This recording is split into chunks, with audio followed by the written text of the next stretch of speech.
Hello, my viewers, my learners. Welcome again to this another video about David as the king of Israel.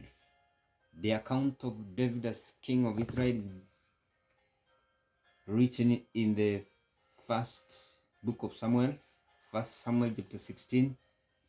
If you read from verse 1 to 13, we learn that David was the youngest son of Jesse. His home was in the town of Bethlehem.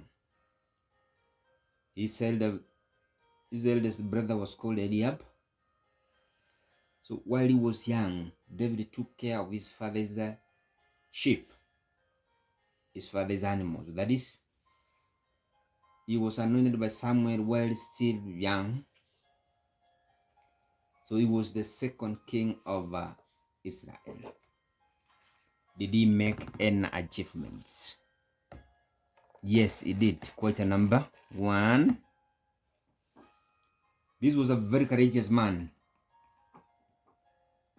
Look at what he's saying in the book of 1 Samuel chapter 17, 34 to 37, where he killed a lion and a bear using his hands. A very courageous man. 2. He fought Goliath, the Philistine giant, who had challenged the Israelites for quite a long time. How did he do it? He killed Goliath using just a sling and a stone. This made him to be very, very famous. That account is given in the book of 1 Samuel chapter 17. 3. He fought against the Philistines. Among the Philistines, not only the Philistines, he also fought the Amalekites, Ammonites, and the Syrians. 4. It's David who captured Jerusalem from the Jebusites and named it David's city. 5. He captured and brought back the Ark of the Covenant, making Jerusalem the center of worship. It is David, the Bible says, who danced for the Lord until his clothes fell off when the covenant box was being brought to Jerusalem. That was the most and the greatest achievement. See how he danced for the Lord, because he had brought the covenant box back to Jerusalem. 6. This gentleman David united all the 12 tribes of Israel, making Jerusalem the capital city. And 7, this was a very talented harpist. He was a musician. You see, he's the one who used to play the harp to King Saul whenever he was being attacked by the evil spirits. 8. He prepared materials for the building of the temple, but he did not build the temple. We see Nathan came and told him that it's not him that he will build the temple, but his son Solomon would build a temple for the Lord. 9. This is the king who wrote the better part of the book of Psalms. And 10 is the king who ruled Israel for the longest period. David ruled Israel for 40 years. Amid all those achievements, did he make any failures as a king? Did he make any failures as a king?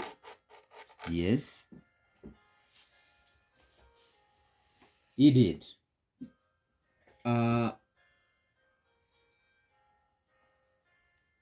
He coveted Uriah's wife, and the prophet Nathan rebuked him.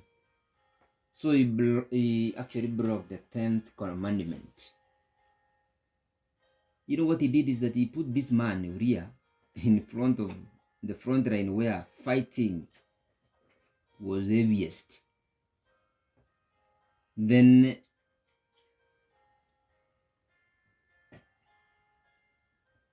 he let him be killed. That's what he did. So sad.